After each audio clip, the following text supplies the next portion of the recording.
And District 1, if you want to come forward, that's Carlo Garcia and Paul Nixon. Do you want to set it up in the middle?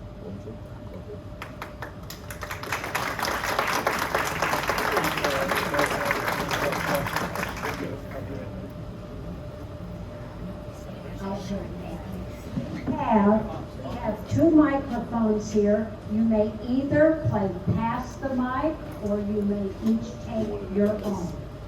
One is by air, the other one is wired in. Comes apart.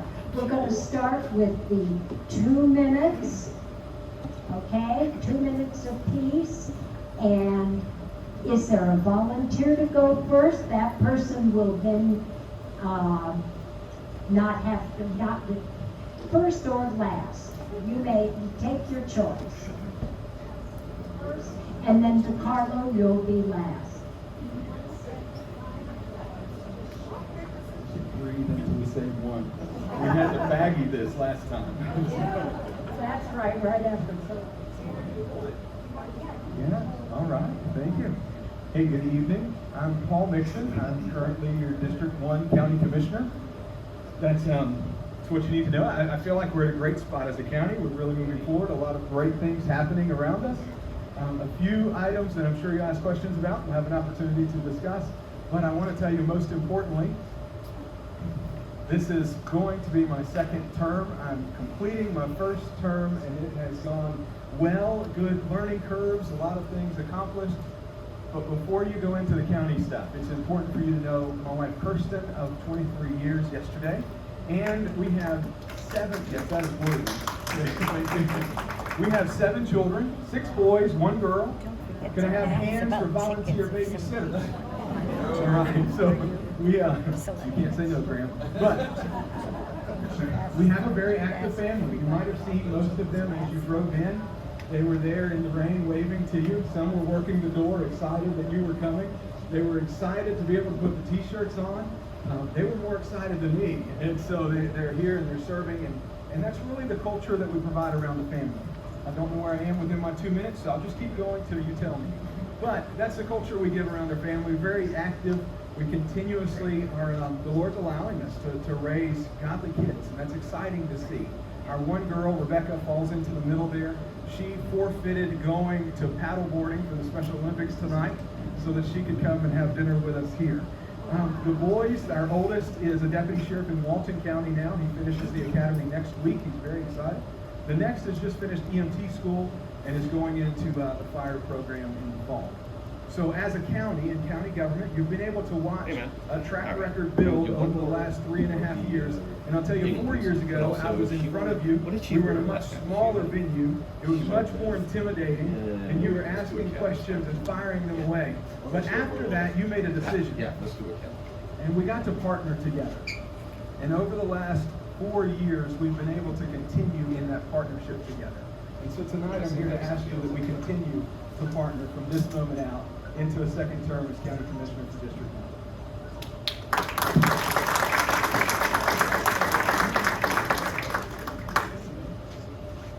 All of you.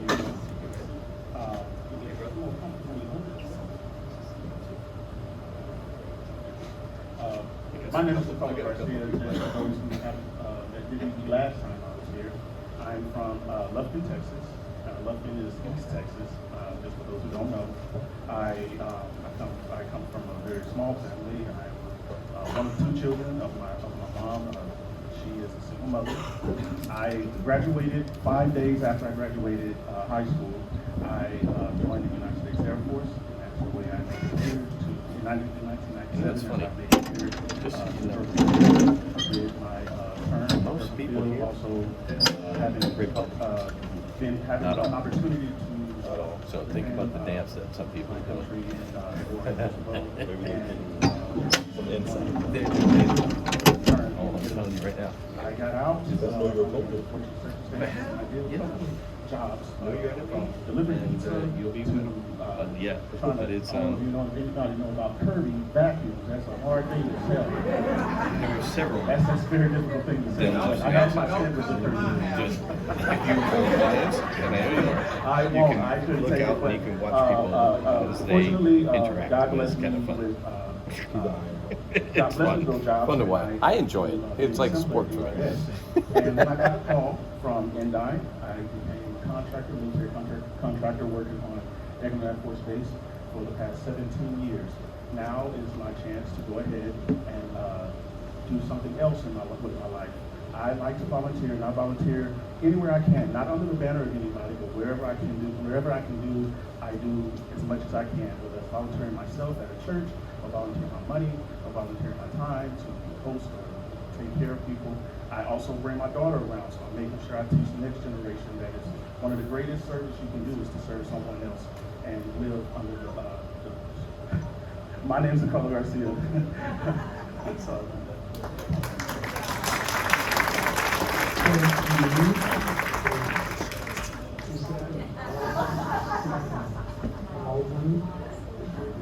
Howard, what have you done this time? He constantly tries to embarrass me. I suppose you had nothing to do. Baby, you didn't go have a surgery and didn't tell me. Why don't you try this one? Thank you. I think this is.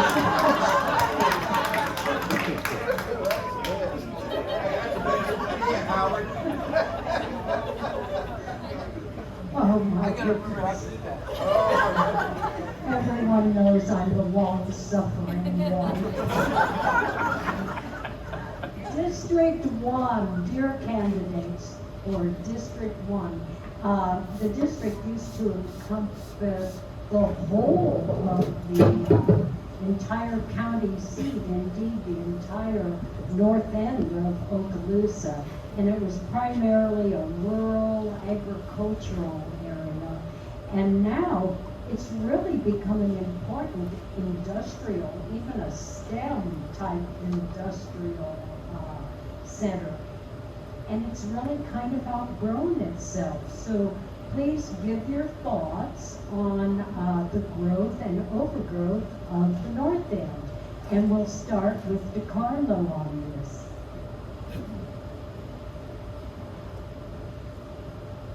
I think the north end, being that it's different from the south end, the growth needs to be responsible. Growth is inevitable, it's gonna happen. The north end does have Interstate 10, which reaches from the east to the west coast, so you're gonna have a lot of people come through. STEM businesses and things like that are definitely good, especially the fact that military pushes a great percentage of our economy. So we definitely need to make sure that we have something that we can have our locals work at and be able to afford the housing.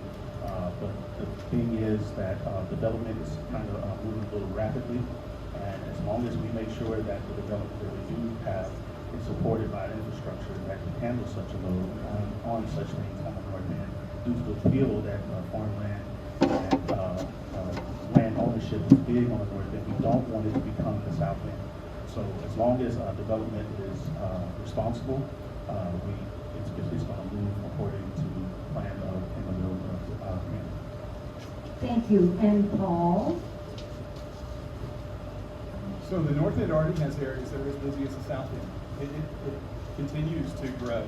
But a little bit of history, the line now for District 1 starts here at College Boulevard and goes north to the state line, and then it goes to the east to Walton County line, and then to the west it has a jagged line that starts over to the river, and then down into Crestview and kind of circles the city out down Highway 85, and then it continues 85 down to College. So it's a weird orientation now, but as it continues to grow, one thing we've done in the last couple of years is the growth was, one, inevitable, but at the same time, something that we noticed the county as a whole did not have a traditional plan for how to accept that growth and how to move forward in that growth.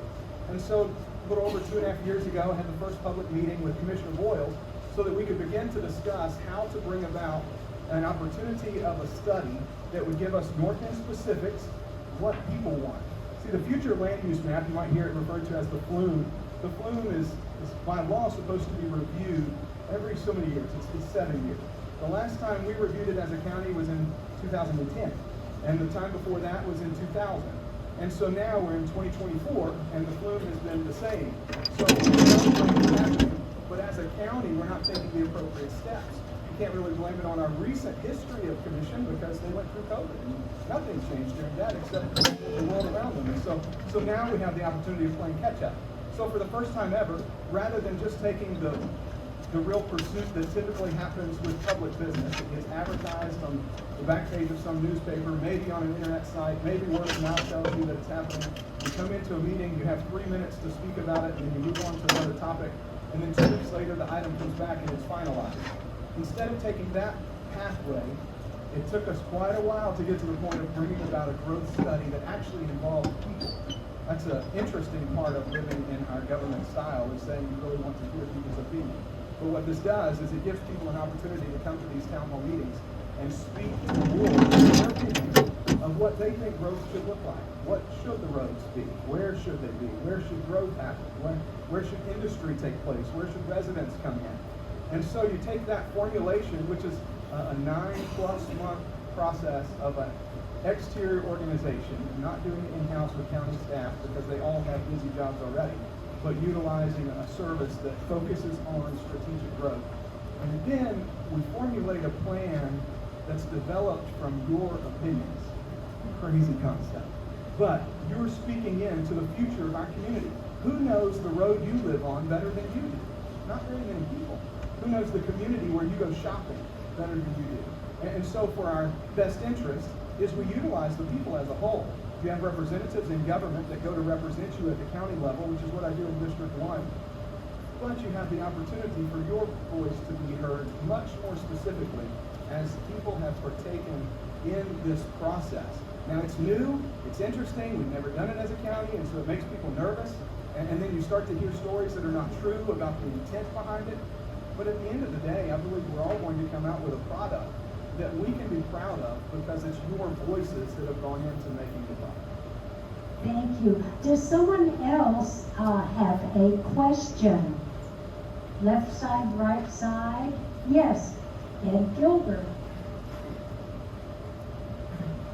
Got my cheat sheet here, so bear with me. This is for both of you. What do you see as the most pressing needs for infrastructure or capital projects in the county? And do we have the funds to implement what you would like to implement without burdening the taxpayer?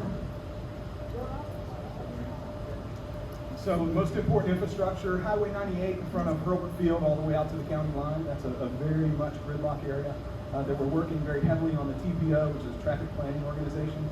The funding source is going to be a mix of funds there. We'll see how that comes out. We're hoping to make some pretty strong legislative asks, but in the past, at least in the past few years, we've been very successful with legislative asks. Another would be Highway 85 north going into Crestview and then continuing on. It's number 1 on the CIS projects right now, which means it should be funded. So 3 commissioners, we went over to Tallahassee, we met in DOT headquarters, and we spoke with the decision maker. And we asked why we weren't funded since we were number 1. And she informed us there were 18 on the list, 17 of them have been funded, and the uniqueness of those 17 is they're all located in Central Florida and South. And so we're continuing in that battle to see some funding there. Eglin has stepped into the game very well. Herbert has stepped into the game very well. The General of AFSOC, he has been a great source of support for both of those projects. And so there's a lot more communication about it, reaching the federal funding level. And I believe it's going to end up being similar to the Southwest bypass and being funded in the same direction. Another infrastructure issue that is very expensive, $52 million, is going to be the new sewer plant that goes into the Shoal River Ranch. So far, we've secured about $29 million. We still have a ways to go, but the state of Florida is transitioning away from septic tanks. They have voiced a goal of being out of the septic tank industry in Florida in the next 10 years. I don't believe that's possible, but it's a very aggressive goal. With that will come some money, and so if we know money is going to come down, we have to have a plan. I'll give a brief example of that, and then I'll move back to my spot, Ms. Libby. I just want to look at you for a moment. But Senator Broxton made a call to me and told me that he was working with a neighboring county on a water project, but they had too many water districts and they would not come together. And we had such great partnerships working here in Okaloosa County. And so we met together. I had all the key players in the room, the city manager of Crestview, Auburn water users, Laurel Hills mayor. We were all represented, Okaloosa Water and Sewer, and Senator Broxton and his staff. And we talked through what we could do with this $20 million and how we could begin the process of having a hardened water loop to give fire hydrants on the east side of Crestview, District 1, north into Laurel Hill. So 393 and 85 and connecting the two. None of those water systems have a redundancy plan. So if they go out, they're out. But their neighbor can have plenty of water. And so in the south end, there's a lot of connectivity that we're not seeing in the north end because the growth is happening so fast. Based on Libby's last question, she said that, it used to be all District 1. That was to the detriment of the county, especially to the residents in the north end of the county, because they only had one representing them out of 5. Now we have 2 representing us out of 5, and we have a little more negotiation there. And so the capital projects hopefully will continue to be funded. In the means, I see no projection of ad valorem being raised. One of the best things we've done is this surtax. We're almost to $100 million in surtax, and that is paying so much that would have come out of ad valorem, but thankfully it doesn't. Thank you. DeCarlo.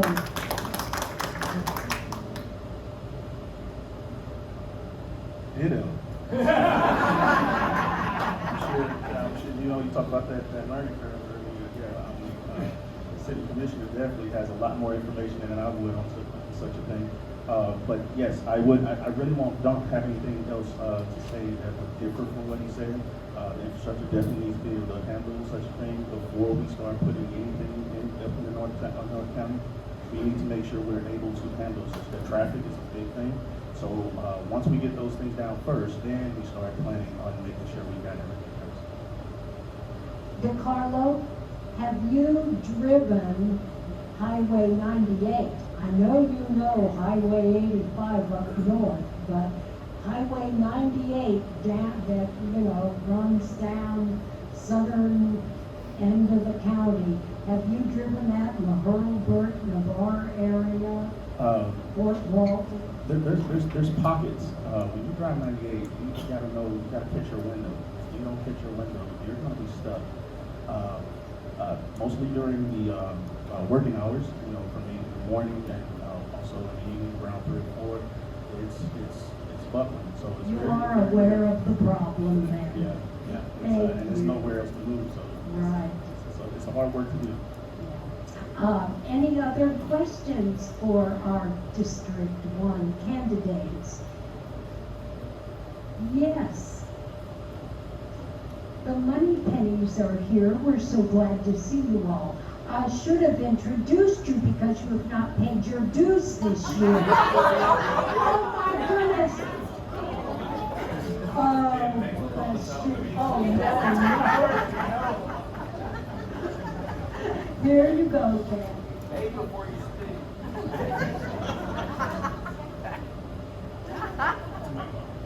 With all the growth that has happened recently and the districts need to be evenly represented by our county commissioners, when do you anticipate restructuring or redistricting, and how would you go about doing it?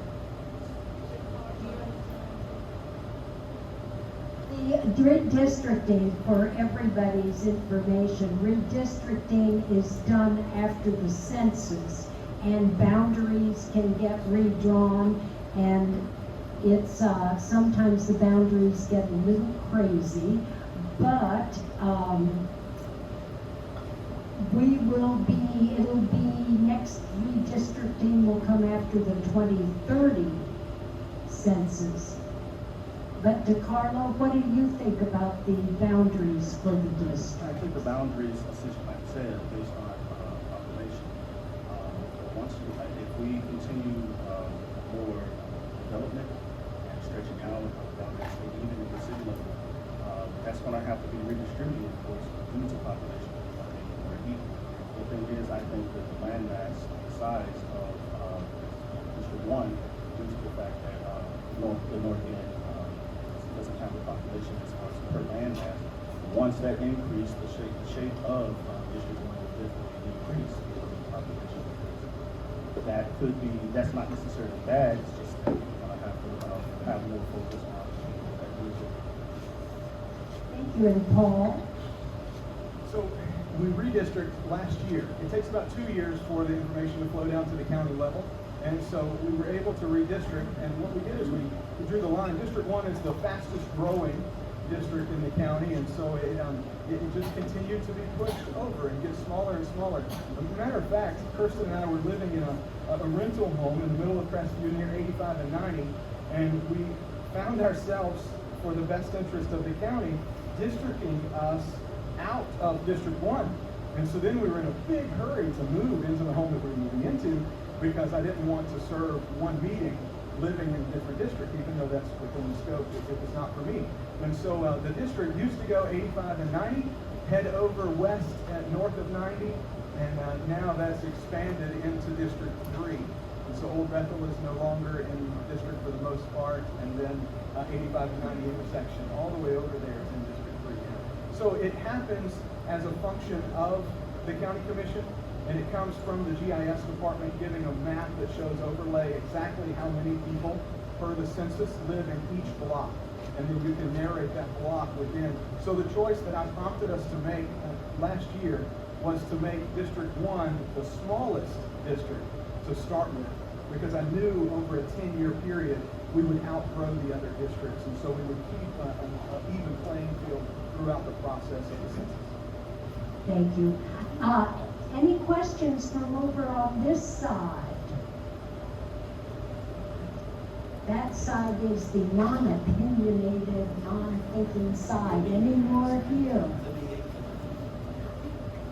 We are actually going to, yes, I guess we'll go to the 1 minute closing. Sure, there's no more questions or comments for District 1. All right.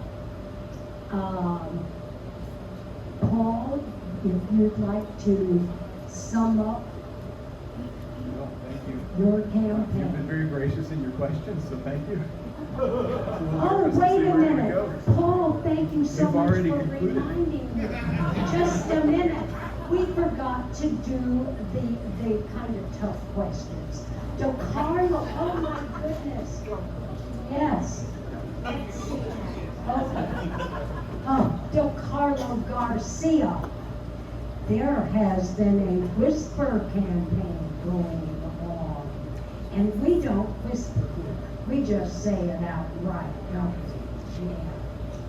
Are you a Democrat at heart? When did you become a Republican and why?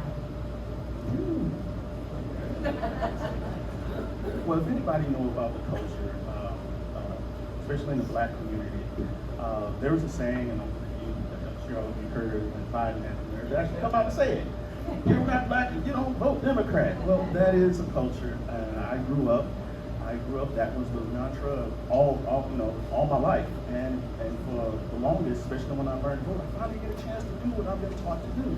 Until one day I decided to ask one of the most dangerous questions you could ever ask. Why?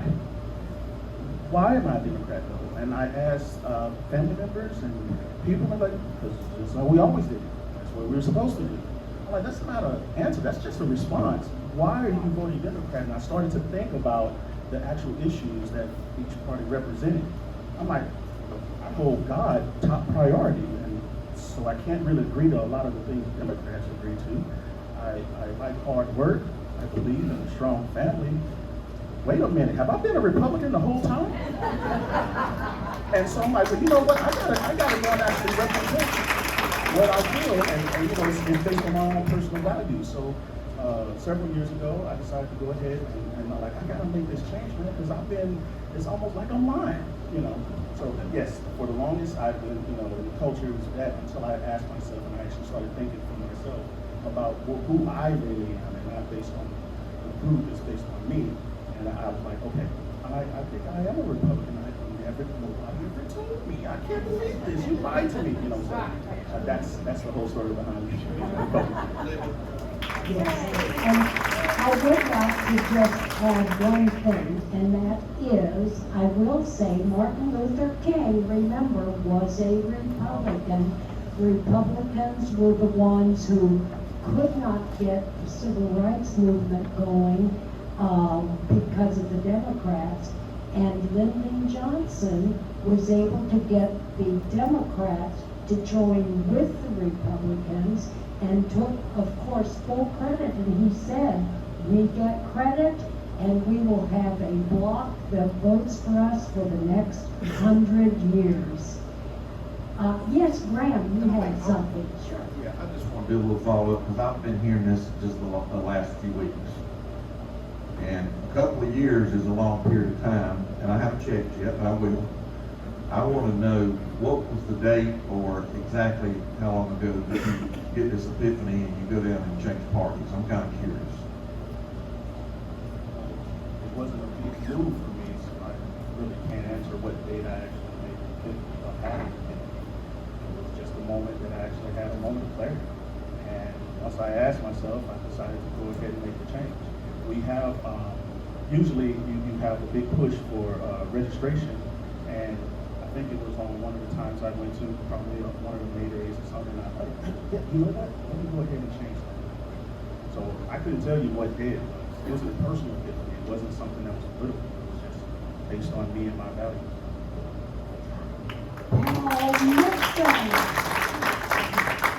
Paul Nixon, you have spent nearly 4 years on the commission. Did you ever think of advocating for a moratorium to halt new construction in the Crestview area until better infrastructure was in place? Yeah, but I can tell you I had more hair 4 years ago. In addition to that, I don't think a moratorium is exactly the way we ought to go. One, we're infringing heavily upon private property rights.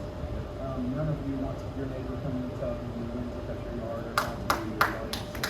So, in addition to that, I'm on the TPO. So serving on the traffic planning organization for our area, which is a multi-county TPO, I have the opportunity of seeing and voicing what roads are most important and seeing what PD&Es can be operated. We've come up with the design for the Northwest bypass now. It's made the list for this year finally. And so getting the appropriate roads, the appropriate work projects going on, our representative from DOT and I have become closer than I ever expected because I want to know where the money is and how we follow it, where our projects line up with the money. So I believe that it is a problem, but it's a problem that we can overcome as a community. And if we continue to work together to do that, then we'll see the solutions, the results that we're really looking for. Thank you. And each of you, beginning with Paul, 1 minute summary. Move away again. 1 minute summary. So, there's a question. Sorry, waiting for a question. Hey everybody. Oh, y'all gave me the board. Oh my goodness. It's fine. Howard. There was a question. No, just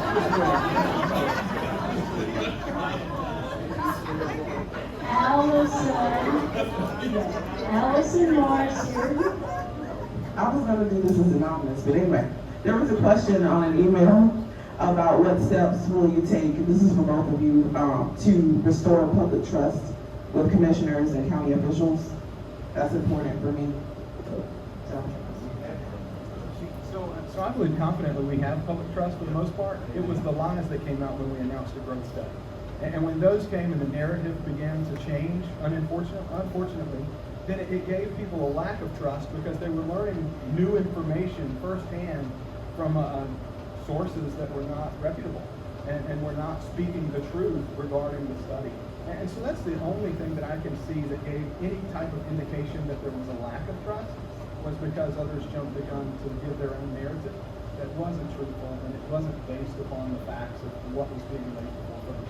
It really was an intentional effort to allow people to have the decision of how growth happens. and just stay right there, and you still get your 1 minute, and Howard will time it.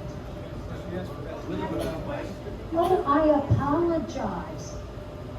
DeCarlo, certainly.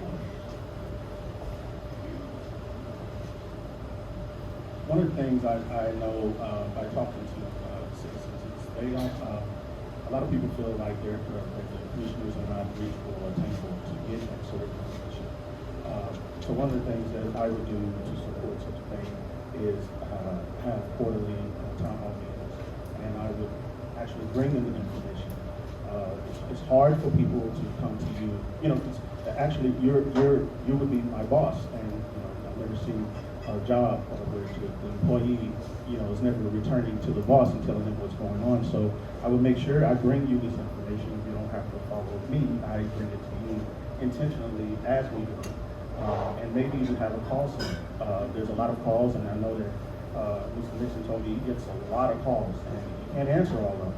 So I develop a team with a call center, get the youth involved with some, get them involved with local government, and they can maybe answer some of these questions are duplicates. And you don't want to keep answering the same question over and over and over. So to get the youth involved, I would get a call center and make sure that I approach and be approachable by the citizens instead of the company. Thank you. We will now go to the, I keep thinking Jackie Robinson. Howard, Jackie Burkett. Thank you, Howard.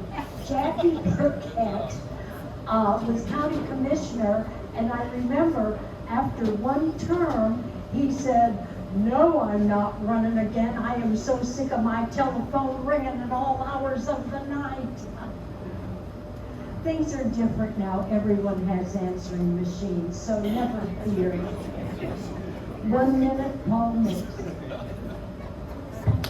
Now you have 2 cell phones and email. Yes, so they are different. All right, 1 minute. Did you hit it? Yep. Okay, we're going 30 seconds. So I'm Paul Mixon. I appreciate the last 4 years. I appreciate our partnership together. I hope you have stayed informed through the multiple meetings that reach out to you and try to keep you up to date on the things. I'm sorry that we don't have the best media sources within our area. However, we do have 2 PIOs at the county level that do a fantastic job, and they push things continuously out. So I'm Paul Mixon. Thank you for partnering with me. I hope that come August 20th, you'll make a choice to partner with me. And the caller.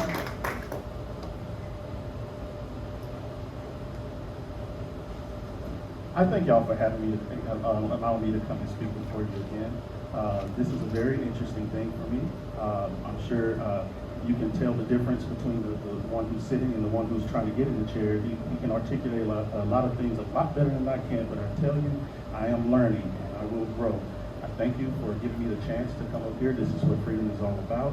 And I say that on August 20th, I pray that you allow me to sit in the chair and become one of the greats.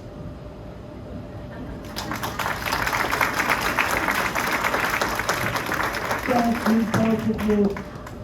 Great candidates. You may be seated, and District 3 will need you to line up.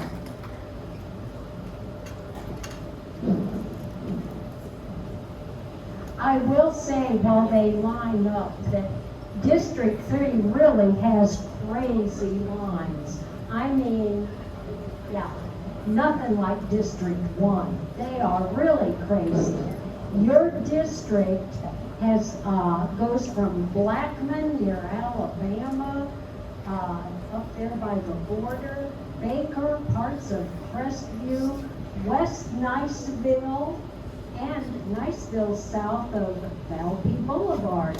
Some people in here may not have known that you were their representative to the city council. In fact, yes, you are.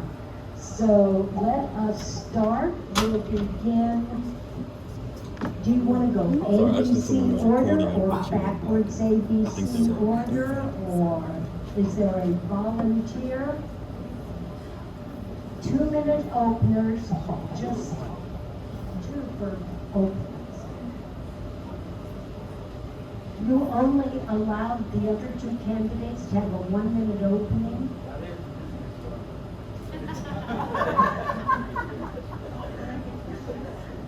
Please get started. Sherry Cox, do you want to begin? I think you are.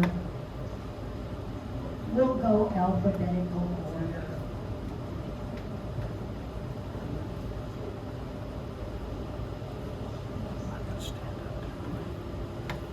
Good evening. Once again, I'm Sherry Cox. I'm running not only to be your state committee woman to retain that seat, but also to be your next county commissioner for District 3. I'm running as a lifetime local to Okaloosa County. I'm from here candidate, been here a long time, 48 years. I probably am the oldest person running. But beyond that, I mean, I do bring a wealth of experience in the relationships that I formed during that time. Those relationships take time. They take tomatoes, frankly. They take standing in the face of numerous political leaders, what have you, legislators, county commissioners, whoever. And when you're standing your ground for something, for your constituents, that means you're prepared to present your argument. And whatever that argument is, win, lose, or draw, you're prepared to go home, think it over, decide that you've done your best in making the case for the people, and go on about your business. I've taken lots of tomatoes for doing that. I've also won a lot of fights doing that. Amen? We are very visible in Okaloosa County throughout the state legislature. I'm proud to be able to say that my name is on some of that. Commissioner Fountain's name is on some of that. Lots of electeds that you'll see come before you have their names on the success of Okaloosa County. I am on the board of trustees in my church. That is not something that I take lightly. It is something that was decided heavily. Amen? I think that since I was trusted by Governor DeSantis to launch the First Lady's campaign, Mamas for DeSantis, for his re-election, which, by the way, was an overwhelming victory, one of the most notorious victories in the history of United States gubernatorial races, especially re-election. I was trusted by that campaign. I was trusted by President Trump's campaign to volunteer and get you guys to those rallies. We did so beautifully. We had zero attempts on President Trump, 0 attempts on our electeds, who were all seated right there. I've been trusted by Okaloosa County for some time now. That's been a great partnership. As Commissioner Mixon said earlier, I'm just asking for you to continue that moving forward.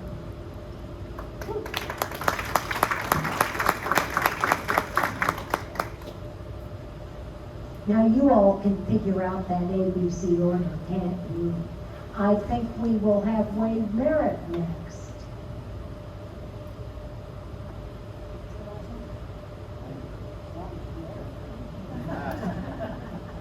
Good evening, everybody. My name is Wade Merritt, and I'm running for Okaloosa County Commissioner District 3, obviously. I guess to start this venture, I really got the inkling to get into politics about 16 years ago, which was a good friend of mine, Greg Evers. We used to sit down from time to time, or sit at the gas station, and we'd talk about politics. And so that really kind of got me interested in what was going on in Okaloosa County. So, you know, I see that I'd like to see transparency with Okaloosa County, obviously. Living in the Northern District, I see a lot of people that don't really get a lot of the information. I know that our county commissioner meetings are currently held at, in the mornings. I think they were in the evenings at one time. But, there's a reason that I'm running, and it's to try to be a voice for the people of Okaloosa County. I'm a small business owner that owns a tractor place in Baker. At the red light. If you ever come through Baker, look to the left, you'll see me. I'm normally walking across the street quite often to get a cold drink at the feed store. So, but at any rate, I'm an Air Force veteran. I served at Holbert Field and Duke Field. I have 7 children. I still have 3 in the school system here in Okaloosa County. So, our county is very diverse. District 3 is very diverse with having Valparaiso, a portion of Crestview and Niceville, and everything from the river, Shoal River, or no, it would be the Yellow River to the west. So we have a very diverse county. We got a lot of growth going on and things of that sort in our county currently, and I think that I would be a very good candidate to try to help steer some of that growth and really try to be a voice for the hardworking, everyday taxpayer, and try to call out some of the special interests people that we see in some of the county government. You'd be surprised when you start to look at our county government that there is a tremendous amount of key players in this county that profit and benefit tremendously on the backs of the hard-working taxpayer. So I want everybody to be very vigilant of that and to understand and to follow the money and to look and see where it goes. But again, my name is Wade Merritt and I am running for Okaloosa County District 3 Commissioner, and I would absolutely appreciate your vote come August the 20th. Thank you. And now Carrie Pitzer. I'm going to use the mic because I'm shorter than someone. My name is Carrie Pitzer, and I appreciate you guys having me here tonight. I see a lot of familiar faces. I was born and raised in Auburn, Alabama, and so War Eagle. Proud to see you go there. I'll follow up with you. I've been in Florida for 10 years, Okaloosa County for 8.5. I have served as an active duty spouse for the last 20 years. Next week, my husband is retiring after 20 years of service, and we chose Okaloosa to be our forever home. As you know, as an active duty spouse, there's a bunch of you in this room. You serve alongside your husband wherever America sends you. So you don't always get to, you have the pleasure of being in the same place your whole life. We chose Okaloosa because we are heavily invested in this area. I grew up coming to Destin as a tourist. That's where we spent our summers and our spring breaks, and it has changed a lot. It's really exciting to see things change, and sometimes it's a little bit scary. I work in the South County. I understand the military needs in the middle of the county, and I chose my forever home in the North County on a small hobby farm. So I understand the North's cry for planned appropriate growth. I understand the need for transparency and availability to your local government. I'm willing to listen. I have been listening and sitting down and educating myself on the people, the taxpayers' concerns. And I want to make sure that we ensure that our diverse county is going to prosper in all things from our Gulf to our forest. We have a lot of amazing things in this county, and I look forward to serving you as a future county commissioner for District 3. You can find more about me at carriepitzer.com, and I'm happy to speak to you afterwards as well.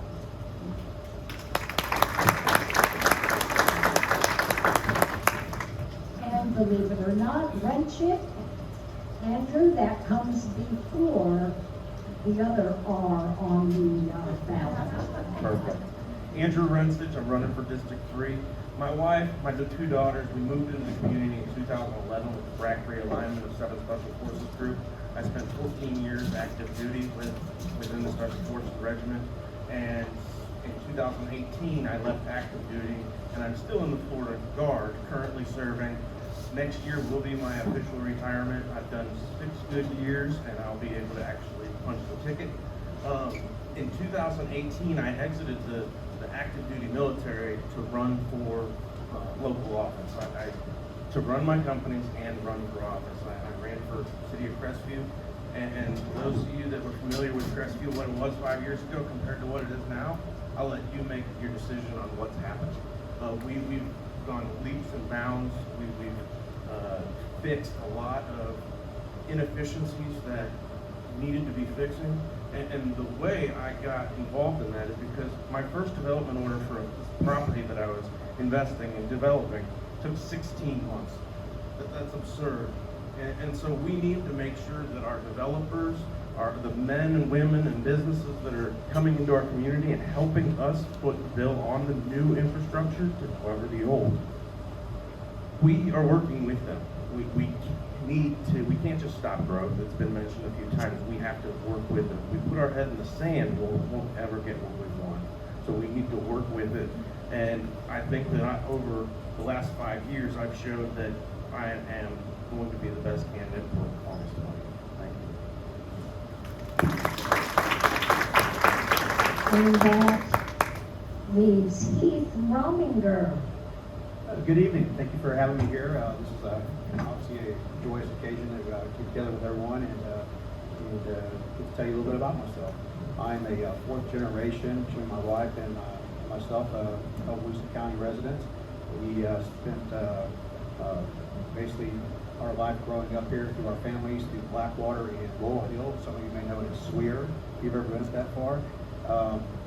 So one of the things that I admire about being here is I came back here after serving in the military. I'm a retired naval officer, after 21 years. And I came back in 2005 to come back home, is what I call it, where I was raised. And met my wife, and we started a family about 7 years ago. Yes, I'm a late bloomer, if you couldn't tell. After that, we served 2 terms for the city of Niceville as one of your councilmen, and watched tremendous growth happen here as well. And I'm excited to be a part of what Okaloosa County is going to bring to the table. My biggest concerns are we going to grow smartly, and are we going to be effective with our infrastructure, which is obviously challenges us daily. And then make sure that our tourist dollars are spent well as our surtax. We've got a lot of money in the coffers right now that we can look at stormwater management projects, infrastructure and roads, and such that is much needed. Without our tourists and our military here, we're just kind of a local city, and we thrive on that infrastructure. So my name is Heath Romiger. I am running for District 3 County Commissioner. Vote for Heath for District 3. Thank you.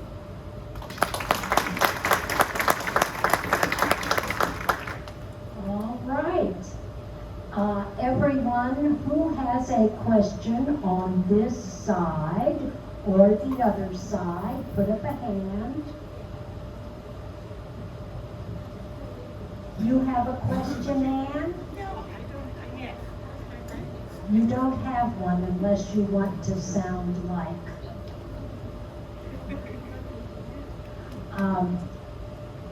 Just let everyone know to put up their hand if they have a question.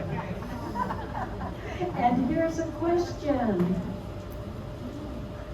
Red Durrett. This is going to be a little weird, but if one of you could vote for the other, who would it be? That's real weird.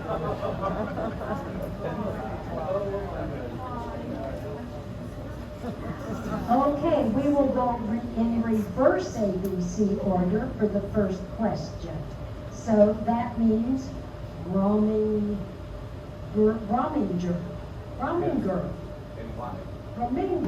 Well, that is really a tough question. Can we say that's not a valid question? Well, I tell you, this is a very talented group here that I'm standing up with, and I'll tell you what, it'd be a hard decision to do that. But I tell you, I've built a relationship over the years through business transactions with one gentleman here, and I would say I'd support him if I was not running. So that would be Andrew. Thank you very much. And Andrew, now are you going to do the old switcheroo on? This is very interesting. I definitely like the question, but yes, I am going to do the switcheroo because I would fully support you if the case wasn't what it is currently. And the fact that he has the leadership at the local level within Niceville, that Thank you. And question now goes to Carrie Pitzer. I feel like I'm back in my sorority hall. This is a little bit crazy. I think I would, if I had to choose someone up here, first off, I'm thankful for all of them being willing to serve when you put yourself out in the public's eye. Sometimes, it gets a little personal, so I'm really thankful for all of you guys and what you're doing. I think I would be voting for Wade Merritt. I feel like Wade Merritt has his heart in the right spot, and he has no special interest or anyone backing him that could sway a future decision. So I'm going to go with the heart decision and say Wade. Okay, and then just a minute. Wade Merritt was supposed to go before Pitzer. I don't know, you called me. Oh, we're going in reverse. Thank you. I knew I wouldn't get that mixed up. Well, I truly do believe that all the candidates are unique in their own way. But obviously, I'm trying to run my campaign on a campaign that is not with special interest and not with people trying to make money off the backs of the everyday common taxpayer. So I would absolutely vote for Carrie Pitzer if I had to make a choice, because I do feel that she is also not being steered by special interest. All right. Now, Sherry Cox. Are you going to say none of the above?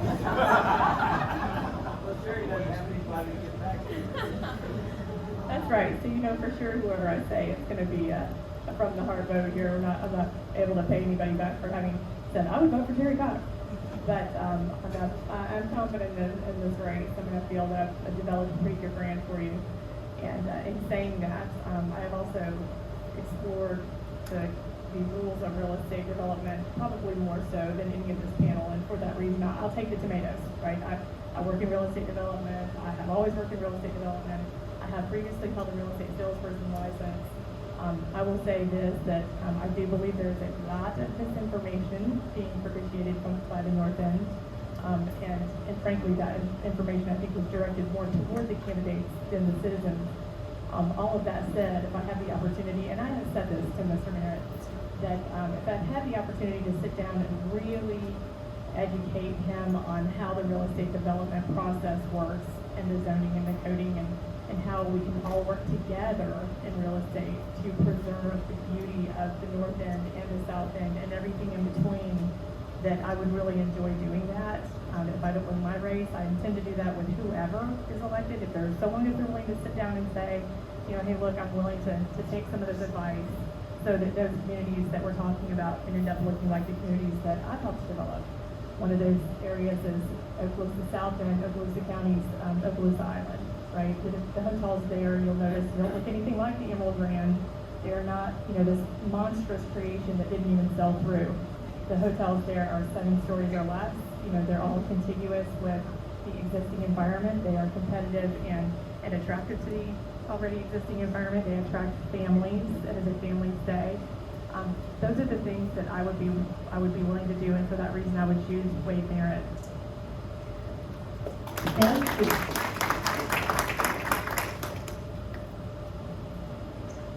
Any other one? Okay, here's Ed. Ed Gilbert. Three of the major responsibilities of the county commissioner are in policy making, budgeting, and management. I'd like to ask each of you, where do you feel your strength is of those 3, and why do you feel that way? That was policy making, budgeting, and management.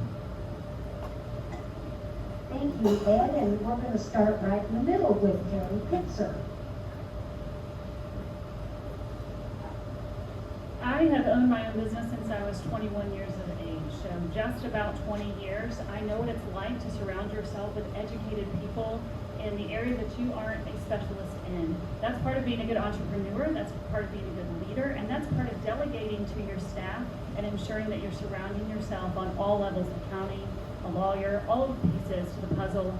So that's where I would bring a strength. I can come in as an even playing field, not the good old boy system that I have to use this person because we've gotten something from them in the past, and make sure I'm making the right decisions for the taxpayers of this county. We have a very booming county. There's a lot of people. I'm from a large family. I have 6 sisters and 1 brother. I understand what it's like to sit a group of people down at a table and say, let's make a decision on where to eat. You have to make the best decision for the majority. And sometimes you can get stuff in your way in your head and think you got it right, and you may not. So I'm okay with being wrong. I'm okay with learning, but I am a very strong natural leader, and people tend to follow wherever I go, and therefore I think I can definitely bring a strength from all levels. And we will jump down to Andrew Renchick. Thank you, great question. I would say as well leadership. In 2013, my wife and I, we stood up our first company, AA Tactical, and it's a firearm retail company in the North End. And in 2019, we, from scratch, launched an aerospace manufacturing company, which now supplies parts to Boeing, NASA, Blue Origin, SpaceX, all your major primes. And I say that to say this, is neither of those companies we have to be at on a daily basis, because we have structured them to where we have the right management and leadership teams in place so that we are able to walk away and trust our leadership that we have at the helms of my daughter turned 18 and graduated high school. She's running on my gun company right now. If we take it out of the company ownership, when we step back to my past career, I've trained both foreign soldiers and U.S. soldiers on U.S. soil and abroad. And that right there can sometimes make you want to pull your hair out. So I know how to work with people of all different languages, all different cultures, and how to bring things together, bring them across the finish line. Thank you, and we, Wade Merritt. We are jumping up to Wade Merritt. All right, and what were the three again? Yeah, the policy, budgeting, and management. Well, I run a small business, so that's management all day long, I can promise you. Not to mention I am the workforce and I am the management most of the time because I can't seem to get employees to come to work. But I think that's a common problem across the United States of America. But I do know how to manage, and I have managed in the past. I've managed the aerial and underground telecommunications company right here in Fort Walton Beach. So anything that I've ever done, I've always led, and I've always been in a managerial position because I always was one that could be followed and listened to because I speak common sense, and I put it out in a way that people can understand it. As far as policies, I'm a firm believer in having policies and making policies that people can understand, that they can follow, and that, when we talk about policies and a lot of different things, policies is something that can be very broad and that has to fit a lot of people. So when we talk about policies, if that's the sense in which you were talking about, and making policies, we have to be sure that we make policies in a way that it covers the majority of the people. And what was the third one? Budgeting. Well, budgeting, I can tell you that's an everyday chore, and if you own a business, that's for sure, and trying to budget. Again, and I run a very large household, I run a small business, and I'm trying to run a campaign all on my own without a campaign manager and things of that sort. So I'm very fortunate that I do have somebody, that's Leah Richardson over there, that is my partner, and also my treasurer, and also my mechanic, and everything else in between. So she helps me tremendously with the budgeting because, it takes a team to budget, it takes a team to manage, and it takes a team to make policy to make sure that we cover everybody. So I do feel that I'm well-rounded in all of those things because I have lived life. Thank you. And Cheryl Scott.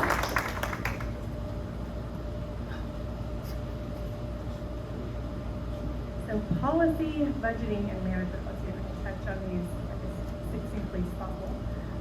In policy, I think the biggest benefit that I offer is that I have existing relationships with not only the commissioners who have gone before us, but the state legislatures and what have you, where I have the ability to talk to people, and do on a regular basis, talk to people who have been county commissioners in other counties, and we discuss things like successful strategies, unsuccessful strategies, what has worked, what has not worked, especially in bifurcated counties where there is a culture on the north side that is vastly different than the culture on the beach side. So where that's concerned, I have a wealth of information that I bring to the table, in being able to reach out to those people right now. And fortunately, those are also the lawmakers right now. So that if we come into something as county commissioners, it's very easy to reach out to them and say, hey, look, this is what's going to benefit us. Does this also benefit your area? So that's the policy piece of it. The next piece was budget, is that right? Management was last? Okay. So where budget is concerned, I have a vast amount of experience, and not only in real estate development, where that is, it was solely my function to make sure hotels and real estate developments reach their completion on time and in a successful manner. Opening hotels is no small business, although it is a small business, right? So it's a whole thing about getting the hotel finished on time and sold through way before that ever happens. So those tax dollars are guaranteed to roll in. And that's a benefit to our area because we have something called the tourist development tax, right? Oddly enough, we live in an extraordinarily blessed area where our hoteliers actually support our sheriff and his needs. Our hoteliers support the fire departments and their needs. Our hoteliers uniquely, like no other place in the state, actually support our county commissioners and our TDT, using those dollars to support additional infrastructure, to support additional law enforcement, to support the areas that are so heavily burdened by the fact that we live here in this beautiful paradise. On the budget side of things, as far as experience and accolades or titles or what have you, I mean, obviously I'm on the board of trustees of my church, but I'm also the vice chair on the budget committee for the Florida GOP, for the whole state Republican Party. Not only are we responsible and tasked with raising the money, we're also tasked then with adequately spending the money so that we can pump out the red votes the way that we need to, bringing home the victories like we did with Governor DeSantis. Where management is concerned, I have managed not only the hotel development side, but also the staffing of those hotels so that they are adequately and successfully poised for completion, and bringing those tax dollars in so that we can reduce the tax burden on all of our citizens. I've asked that you vote for Jerry Cox on this one. Thank you. And Pete Croninger, you, Pete, have been chomping at the bit to answer this question. Now's your chance. No, you pulled the mic right out from underneath me there, I feel like. Well, here's the best part about your question is, there's somebody that does all those things. You got somebody that runs the budget, puts it together, presents it to the commissioners. We review it, and we approve it. You know, like you said, we're the judicial legislative branch of the government, and we're oversight for this. And that's making sure that we've got proper leadership in place, make sure that they're putting their budgets together appropriately, and making sure that our legislation, our ordinances, our laws are all in check with the current situations that we have going on, and to manage that with growth. Things are going to change.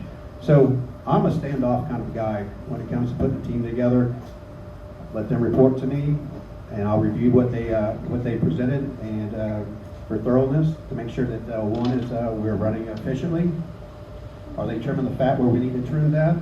And then putting the numbers together to make sure that we're moving forward. With that, you know, it's really more of you know, just being an eyes for the public, working for them is really what it comes down to. You know, you don't want to go in and micromanage by no means. I haven't been able to grow a successful business through micromanaging. That's why I don't. You don't grow if you're going to keep your hands in the pot all the time. You've got to step back and keep what I call a satellite view of what's going on at all times. And that's how you're effective in management. Thank you. Yes, Joanne Fountain. I'd like to do a little follow-up question. It's a three-parter, but I think y'all can hit it in like about 5 seconds, because y'all already kind of hit on it just a little bit. Running Okaloosa County right now has changed so much in the last 10 or 15 years. It's not a mom and pop shop. It's bigger than a Fortune 500 company. It is very technical, it is very legal, and you must have executive management and leadership experience to do it and do it right. I can tell you because I did it. And you find out that you don't know most everything you need. It's not a place for on-the-job training. It's not that. I don't care how nice you are or what you want to be. It's not a place for on-the-job training. So I would ask each one of you to, number one, following up on your last question, tell us the total number of employees, men and women, that you have led in an organization, whether it be a government organization or your private business, total amount of employees that you led. Second part, what is the total dollars amount of budgets, grants, work programs, whatever, that you have managed, written, submitted, and administrated after the fact? And the last one, how have you prepared yourself educationally with degrees and formal training in things like management, leadership, and operations, so that you already know what to do when you take office? So y'all please answer all three. Thank you. And we will start with, well, we are going to let you go first, Mr. Rensick. I'm sorry, Mr. Romney.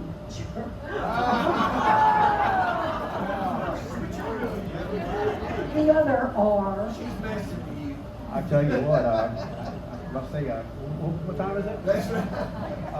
All right, so if I remember your questions here, one is, what was the first question? Employees. Wow, probably with military and my current operation, we're talking several hundreds. We used to lead strike groups, off of carrier battle groups, employing, but we ran a team of planners responsible for millions of dollars of hardware and military operations, personally designing the strikes and implementing them. Working at the major command level, staffing for such as Central Command, European Command, AFRICOM, putting together budgets for operations in the millions, overseeing deployments to various operations globally. Let's see here. What's the second one? Budgets, managing budgets. Unmet, yeah. Dollar you think you probably Yeah, manage. millions. And your third question? Education Former? and training. Wow. To lead.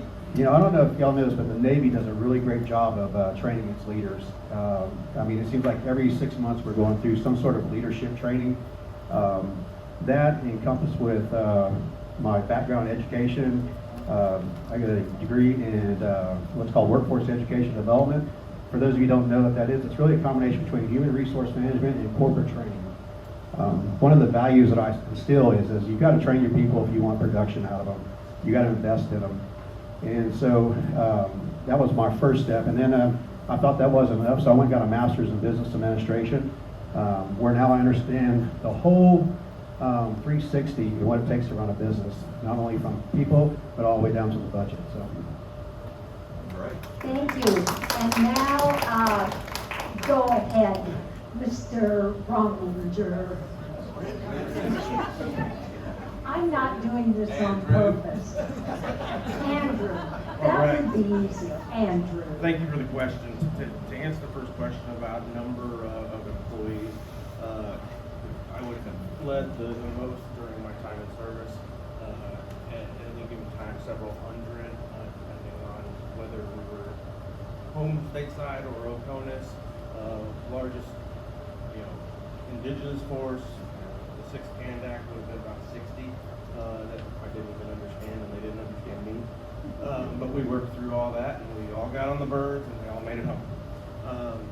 As far as budget, I've been on the city council for the last 5 years. With our cash carry forward, our CRA funds, all the different pots that start to pile together, we're getting close to $75 million. And as Heath had mentioned, there's a good staff who is putting a great product together. And your job is not to be in the weeds manipulating those numbers, it's to be above looking at it and making sure that they're correctly utilized and that everything that needs to be funded is funded. Does that answer all of them? I think so. Education would be my time within the city council and then my military experience. Thank you. Sherry Cox.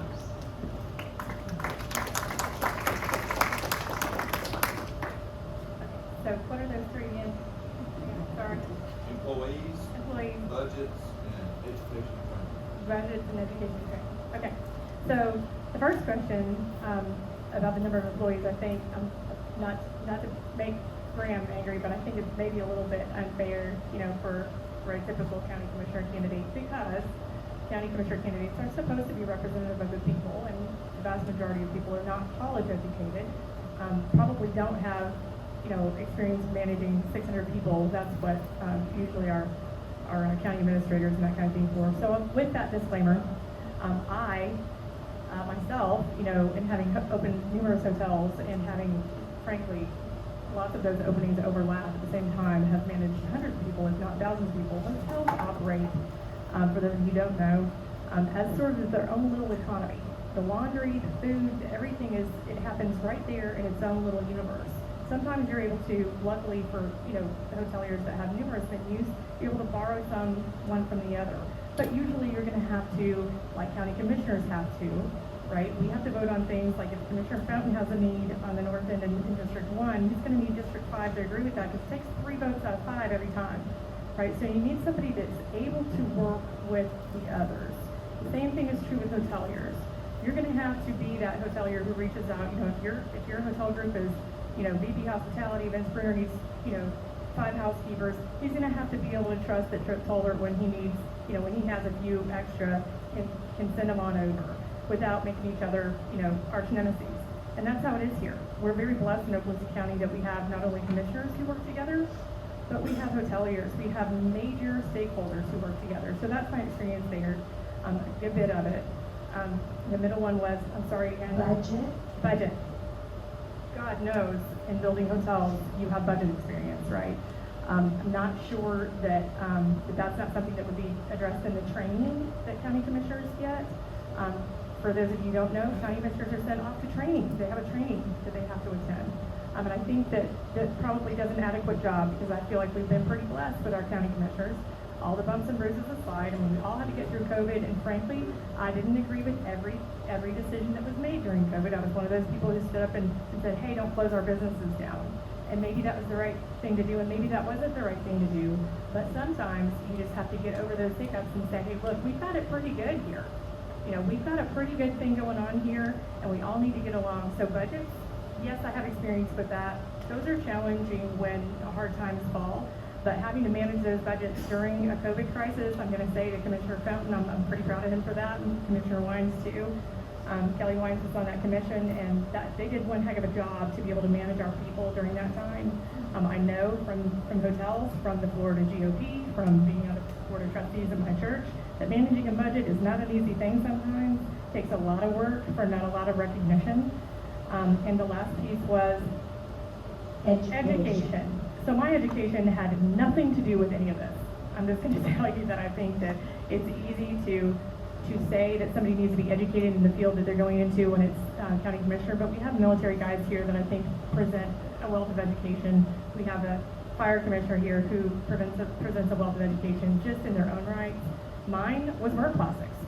I mean, who would have guessed that the person standing before you 20 years ago was knee-deep in a burn plastics internship? That has nothing to do with what I do now, and that's on purpose. That is on purpose. I saw a hotelier and restaurateur who was failing, and I was working at that at the time. I was working my tail off to work my way through my situation, my education, and saw that person was failing. They jumped in and said, hey, I'd like for you to do this instead. And I said, you know what? Game on. So here I am. Thank you, Sherry. And Wade, Merritt will have Wade, and you get to go last this time, Terry. All right, so managing of employees, I've managed about 30 people. So that may not be in the hundreds of the thousands and all the other things, but I have managed 30 people. As far as the budget goes, I am fairly new to politics, so I'm not a politician at all, as you can tell, and I probably don't speak like one. But I can assure you that I live in the Blackman community, and I'm working with a $74,000 budget. And that's not $75 million, that's $74,000 for the largest fire district in Okaloosa County. So if you can imagine, I have to do a lot with a little. So when you are put in that type of situation, it don't matter whether it's $1 million or $74,000. Budget is a budget, and managing money is money. So I understand the scale of things. And as far as the education, I had went to school for agricultural technology in Thomasville, Georgia, which, in a fancy way of saying agricultural technology, that means I went to school to be a tractor mechanic. That's what I did.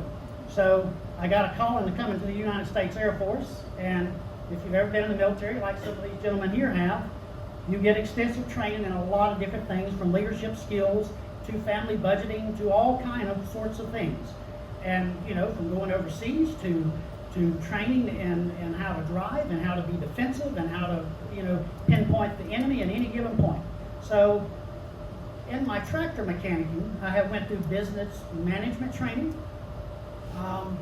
So I've got business experience, business training, business management experience, and I'm a master technician in just about anything that walks or crawls or has an engine or moves. So I've got more training, I can assure you, than probably most people with master's degrees in sit-down classroom time of education. I think I covered all three of your topics there, Graham.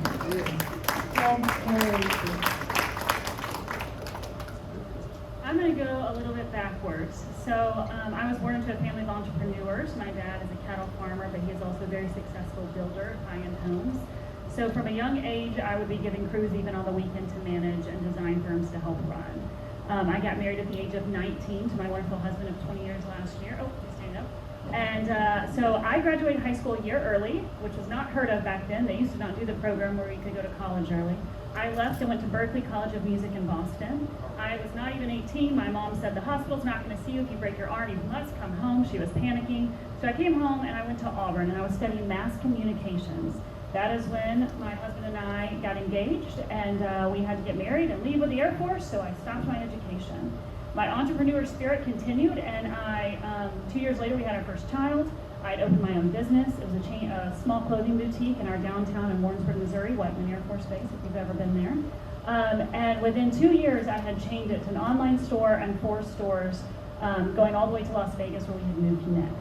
So I have ran since my earlier years around a staff of 60. I will tell you that today, if there is a problem in a lot of large corporations that come to town, I am the call that's made to close the deal. That's how I make my money in consulting. Bow Collective is the top 10% of Black-owned women in business. They just flew me out to Charlotte a couple weeks ago because they had fired everyone at their corporate group that was handling events, and they needed me to come in 48 hours and manage, as you can imagine, some very needy women, to the tune of 250.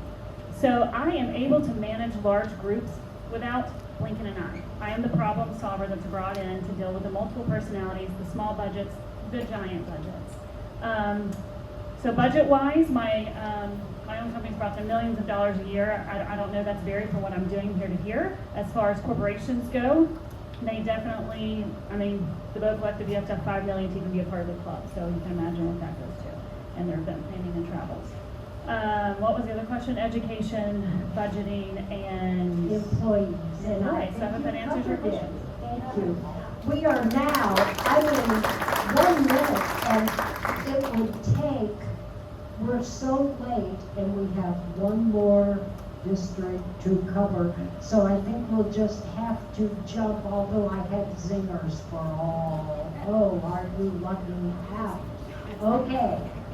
Do the zingers and skip their 1 minute summer. No, 1 minute closing. We'll let them have their 1 minute closing, and we will go in reverse alphabetical order. So, Mr. Rominger, I'm positive. Heath. It's easier to remember Heath. Remember that Heath for District 3. Just keep that in your foremind there. Again, Heath Rominger, I am a candidate for District 3 here in Okaloosa County, looking for your support. I think one of the biggest things I didn't highlight too, as well as being a 2-term councilman here in the city of Niceville. We start out, if I remember right, we were around $38 million. Our budget had soared to over $60 million in just the 8 years. So a lot to see there, and bringing a lot of experience to the table and knowledge from an executive level. That's what I've been doing for the past 25 years, and I enjoy doing it. I enjoy running my small business, which is not so small anymore, and overseeing how day-to-day operations go, which is what I want to do for you as your District 3 representative. Make sure that we continue to move forward, make sure that we move smartly, make sure our growth is sustainable, and we preserve the natural beauty that we have here in Okaloosa County. Remember, vote Heath for District 3. Thank you. Thank you. And Heath, before you disappear, all right, in 30 seconds, then you'll be done. 30 seconds, just tell us how, you're the one who lives in Niceville. You sure know Niceville, but what are you going to do for the far reaches up north and that end of the county? In 30 seconds, how do you represent them? That's easy. Listen. Listen to what they have to say. Great answer. Okay. And reverse alphabetical order, we have Andrew. Hey everyone. Once again, thank you for having us. Thank you for sitting through all of our comments this evening. I've been involved for the last 5 years at the city level. I've educated myself for this position, to lead into this position.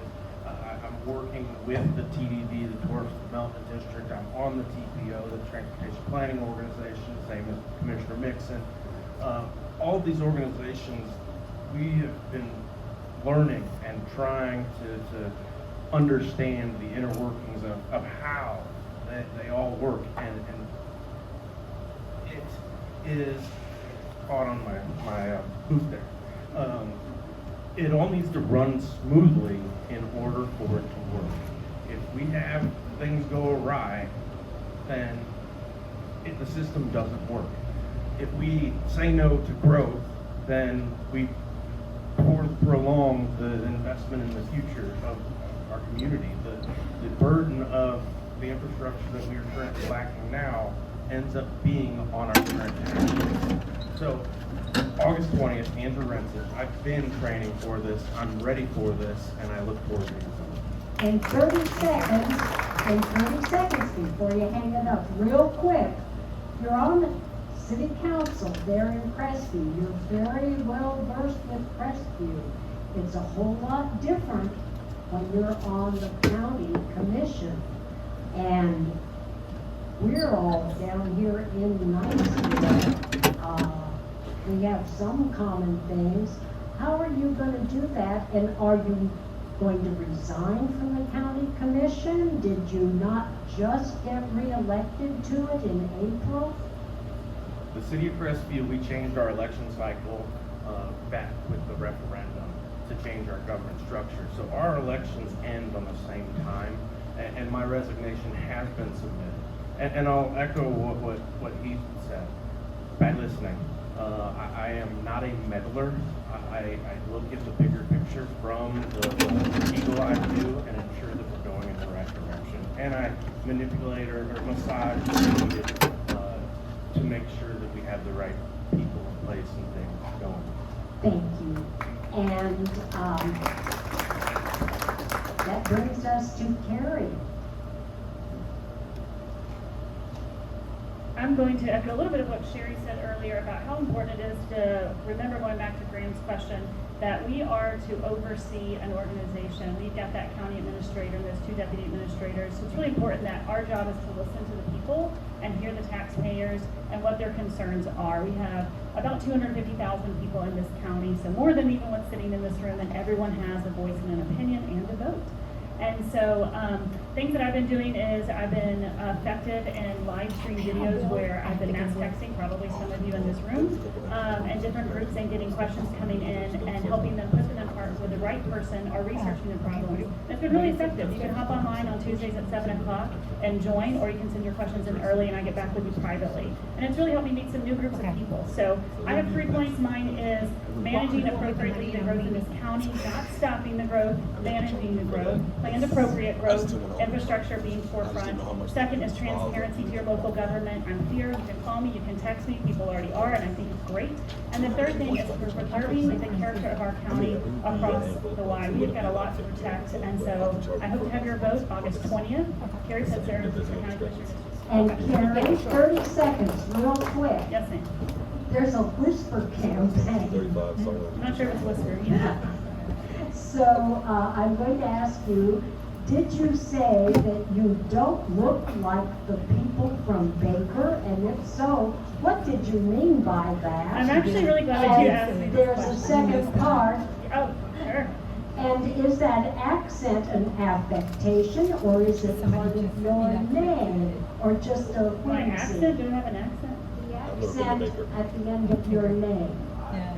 Oh, that is a leaf just representing the North County, so you would ask me and remember my name. That's just what the graphic designer came up with, and in 24 hours to get a logo. Yes, so I was at the forum, which was held by EPAR and the Fort Walton Chamber on Thursday. I believe everyone there was there, but most of us were there. And at the beginning, first off, you have to know I'm not a politician. I may sound like a little bit of a public speaker, but that's just because I talk to large groups often. It's not because I'm a political figure by any means. That was the first time I was in front of 300 people and asked to go and introduce yourself, right? So I have been told that I'm a plant, which is a little humorous because I've been working on my little hobby farm for 8.5 years. You'll see me out there mowing on my tractor and doing my things. I have been accused accused of a lot of things of not being from the area, but being placed there to sway some sort of political gain, which is absolutely absurd. So I was making a joke at myself, which was not delivered well. My husband reminded me I'm not a comedian, he's the funny one. So it was not meant effectively. I'm sure Blake probably didn't take it offensively, and he's from Baker, probably knew what I was talking about. I've asked a few people, and they're like, yeah, I didn't even think about it. I knew what you were making fun of yourself. So obviously didn't mean to offend them. Thank you. But thank you, Joshua, for the video. Wade Merritt. Yes, so I was actually gonna ask a question, and that's what it was. Well, I'm Wade Merritt, running for Okaloosa County Commissioner. So, you know, transparency is something I definitely want. I want the people that are the hardworking taxpayer of Okaloosa County to understand our government and what's going on with it. You know, living in the rural part of the county, sometimes you don't get everything you need to get. But I can tell you that I am not a politician by no means. And I do believe in diversity. We have some very talented people currently on the board. They have worked very hard for what they're doing in the position in which they're in, the Okaloosa County Board of County Commissioners. So, me not being connected, me not being a person that is going to be swayed by special interests and things of that sort, I can assure you that I can be very open-minded and would be able to look at something from the outside in and look at the way the rest of the people of Okaloosa County see our government run, you know, and because I'm not maybe the most educated, or I'm not the most, you know, with budgets and things of that sort, but I can tell you I didn't fall off a turnip truck yesterday. I've got common sense, and I understand when I see something wrong and something's not working correctly. And I can assure you I'd be the first one to call it out, because I don't have anything to lose in this fight. You get what you get, you see what you get. But I can assure you that if the people of Okaloosa County continue to vote the same way, you're going to get the same that you've always got. So vote for Wade Merritt come August 20th of 2024. Now, Wade, before you go away, quick 30 seconds. You have said that you've thought about running for office for many years. You considered Greg Evers a mentor, and rest his soul. And it's been many years that he hasn't even been with us. Why now? And do you have to, are you going to desert your business or desert county business if you're elected? It sounds like things are tight with other employees, etc. Well, I've come to the conclusion that in my current state of business and the way the economy has went with the training of technicians and the everyday, whether it be the bricklayer, the house, you know, the roofer or whatever it may be, that trade skill has kind of dropped off. But I started that company as a single person in a mobile truck that does mobile repair. So I can very easily become a full-time county commissioner and get very involved in the day-to-day operations. And believe you me, I would love to go and sit in some of the departments and sit with the department heads and see really what goes on. But again, that was my 30 seconds, and I don't know if I got all your questions, but I tried my best. You did, thank you. And Sherry Cox.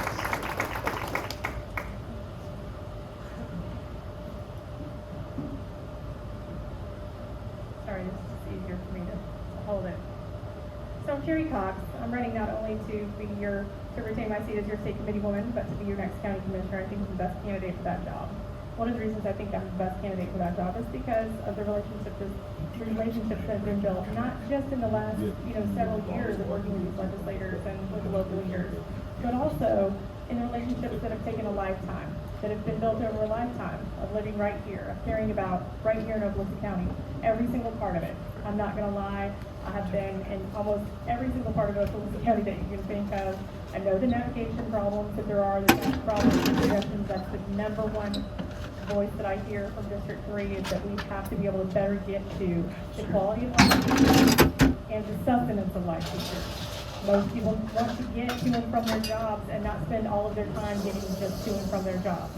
They want to enjoy life here in Okaloosa County, not just the tourism and tax-free income that provides. They want to also be able to enjoy living here. So I have that piece of it. Jerry Cox, don't roll the dice, vote Jerry Cox twice. Okay, 30 seconds, Sherry. Sherry, 30 seconds. Explain your address, please. You live in Destin, and you talk more about what's going on with Destin in the South End. Please explain. Yes, I can. I can address that. For the past 4 years, I've been in a very serious relationship. It is right here on my finger.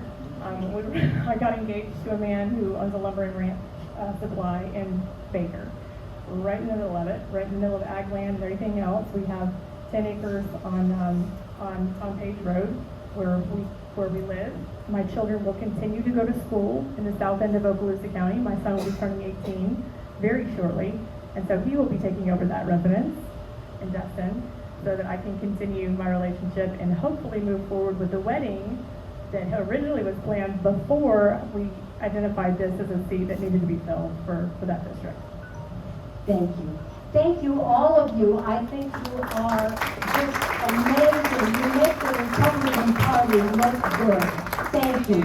District 5, we have about 5 minutes. That gives the candidates 2.5 minutes. We actually don't even have 5 minutes. But Drew and Mary Ann, we're going to and anyone who has to go, feel free to go, but we just have to do this. 2 minutes. Alphabetical order has been our policy tonight. Hey everybody, thanks for sticking around. I'll try to be very entertaining for you.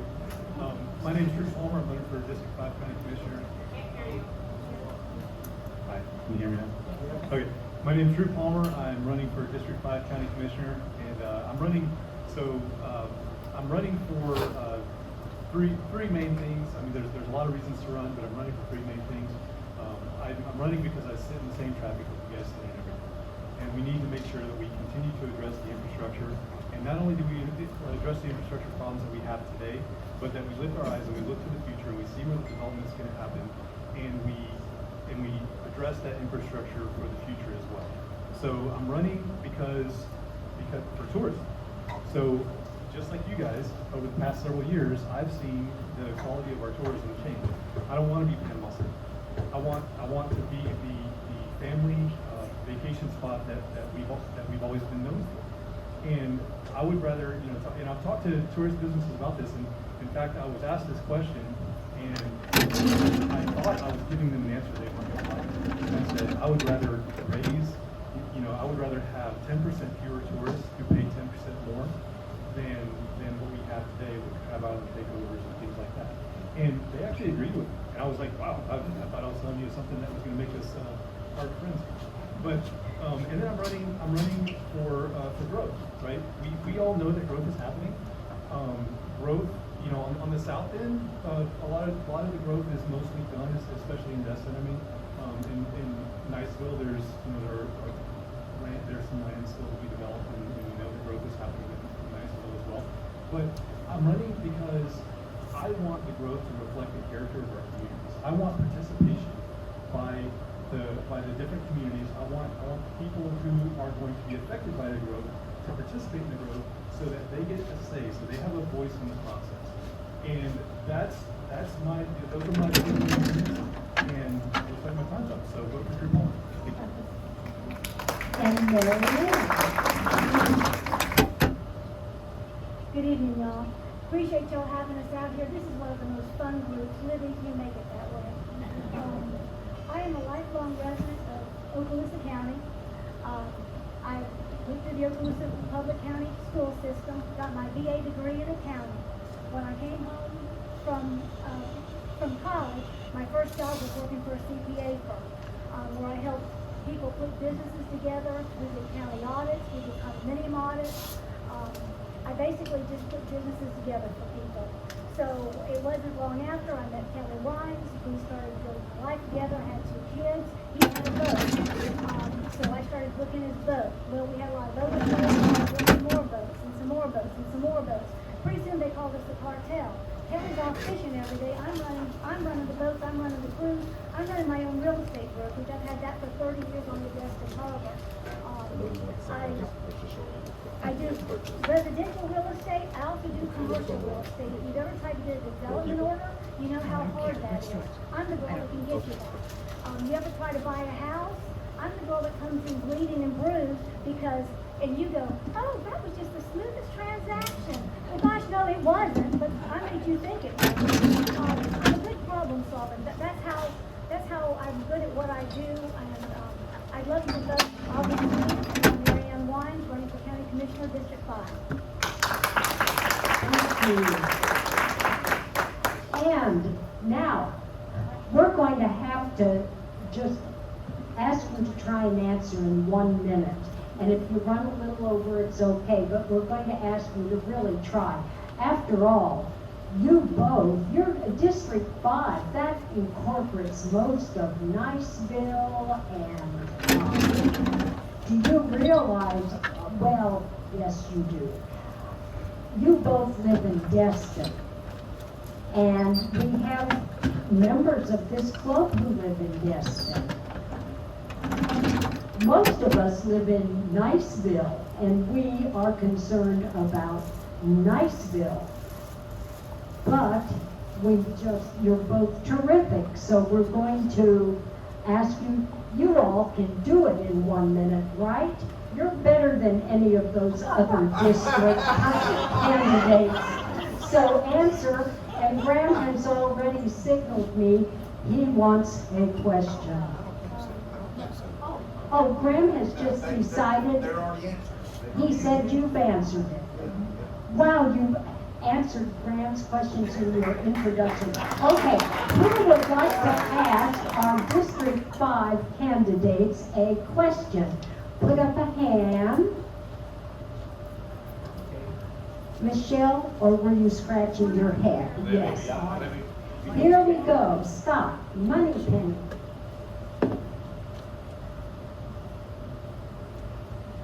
This was addressed earlier on sewer and septic systems.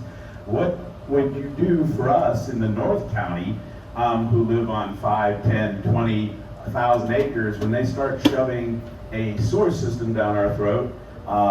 Once you start looking at things, this has been fought almost every year in the legislature.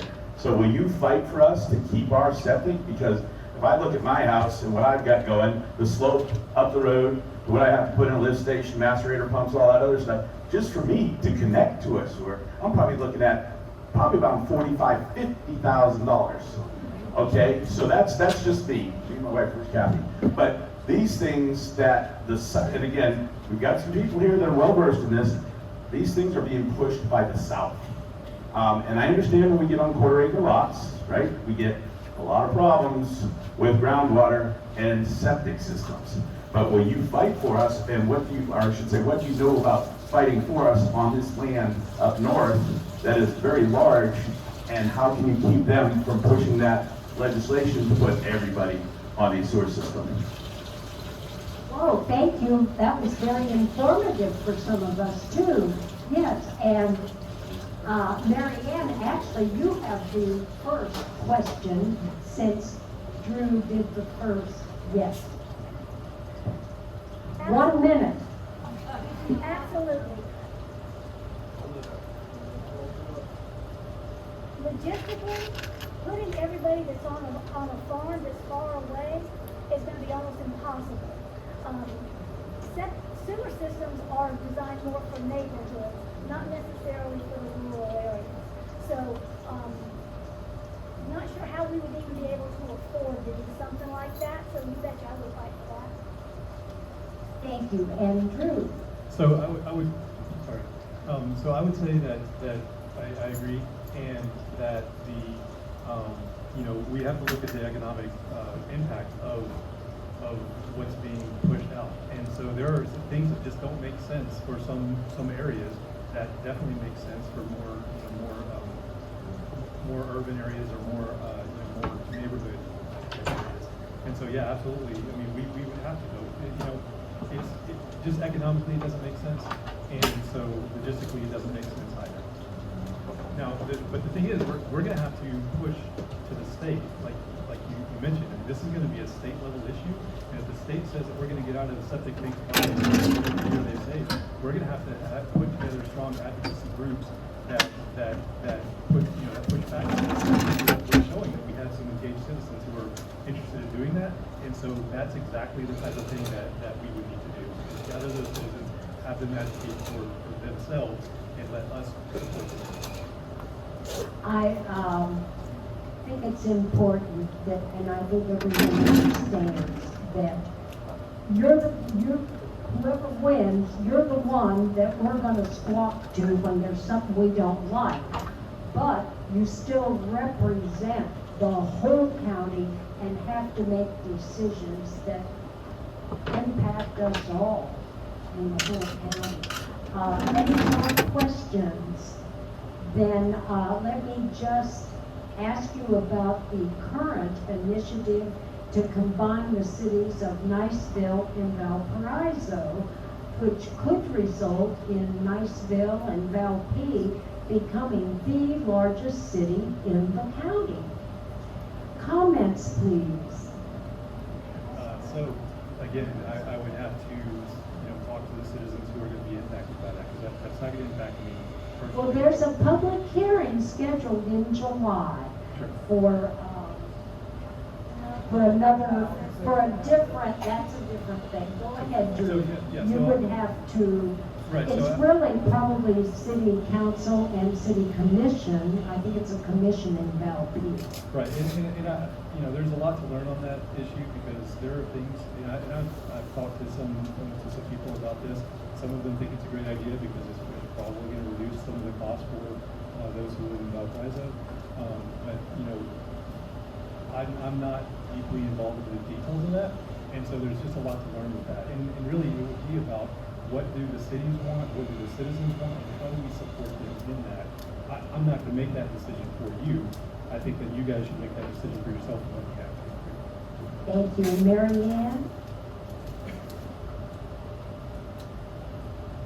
It's not really a county commission decision. It's going to be No, it is not. But as representing Niceville, and we're all of a sudden, if we became the largest city in the county, would that give you a different impression of our area here on this side of the bay? No, because y'all still the Twin Cities.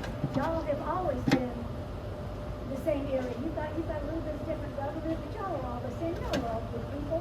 Yeah, that's not going to change my perspective one bit. I'm still going to say, and our district ends, I believe, is